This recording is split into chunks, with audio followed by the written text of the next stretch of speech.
जय माता दी। आज हरियाली तीज पर आइए सुनते हैं पार्वती की यह कहानी। दक्ष के बाद सती ने हिमालय के राजा हिमवान और रानी मैनावती के यहाँ जन्म लिया। मैनावती और हिमवान को कोई कन्या नहीं थी, तो उन्होंने आदिशक्ति की प्रार्थना की। आदिशक्ति माता सती ने उन्हें उनके यहाँ कन्या के रूप में जन्म लेने का वरदान दिया। दोनों ने उस कन्या का नाम रखा पार्वती। पार्वती अर्थात पर्वतों की रानी। इसी को गिरिजा, शैलपुत्री और पहाड़ों वाली रानी कहा जाता है। माना जाता है कि जब सती के आत्मदाह के उपरांत विश्व शक्तिहीन हो गया, उस भयावह स्थिति से त्रस्त महात्माओं ने आदिशक्ति देवी की आराधना की। तारक नामक दैत्य सबको परास्त कर त्रैलोक्य पर एकाधिकार जमा चुका था। ब्रह्मा ने उसे शक्ति भी दी थी और यह भी कहा था कि शिव के औरस पुत्र के हाथों मारा जाएगा। शिव को शक्तिहीन और पत्नीहीन देखकर तारक आदि दैत्य प्रसन्न थे। देवतागण देवी की शरण में गए। देवी ने हिमालय की एकांत साधना से प्रसन्न होकर देवताओं से कहा, हिमवान के घर में मेरी शक्ति गौरी के रूप में जन्म लेगी। शिव उससे विवाह करके पुत्र को जन्म देंगे जो तारक वध करेगा। भगवान शिव को पति के रूप में प्राप्त करने के लिए उन्होंने देवर्षि के कहने पर माँ पार्वती वन में तपस्या करने चली गई। भगवान शंकर ने पार्वती के प्रेम की परीक्षा लेने के लिए सप्तऋषियों को पार्वती के पास भेजा।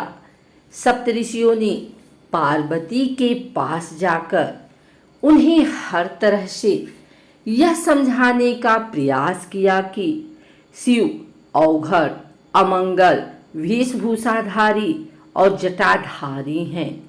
तुम तो महान राजा की पुत्री हो, तुम्हारे लिए वह योग्य वर नहीं है। उनके साथ विवाह करके तुम्हें कभी सुख की प्राप्ति नहीं होगी। तुम उनका ध्यान छोड़ दो।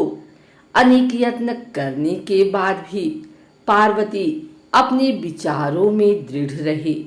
उनकी दृढ़ता को देखकर सप्तऋषि अत्यंत प्रसन्न हुए और उन्होंने पार्वती को सफल मनोरथ होने का आशीर्वाद दिया और वे पुनः शिव जी के पास वापस आ गए। सप्तऋषियों से पार्वती के अपने प्रति दृढ़ प्रेम का वृत्तांत सुनकर भगवान शिव अत्यंत प्रसन्न हुए और समझ गए कि पार्वती को अभी मैं अपने सती रूप का स्मरण है। सप्तऋषियों ने शिव जी और पार्वती के विवाह का लग्न मुहूर्त आदि निश्चित कर दिया। कैसे हुआ शिव और पार्वती का विवाह? निश्चित दिन शिव जी बारात लेकर हिमालय के घर आए। वे बैल पर सवार थे। उनके एक हाथ में त्रिशूल, एक हाथ में डमरू था। उनकी बारात में समस्त दैत्य और देवताओं के साथ उनके गढ़, भूत प्रेत, पिशाच आदि भी थे। सारे बाराती नाच गा रहे थे। यह बारात अत्यंत ही मनोहारी और विचित्र थी।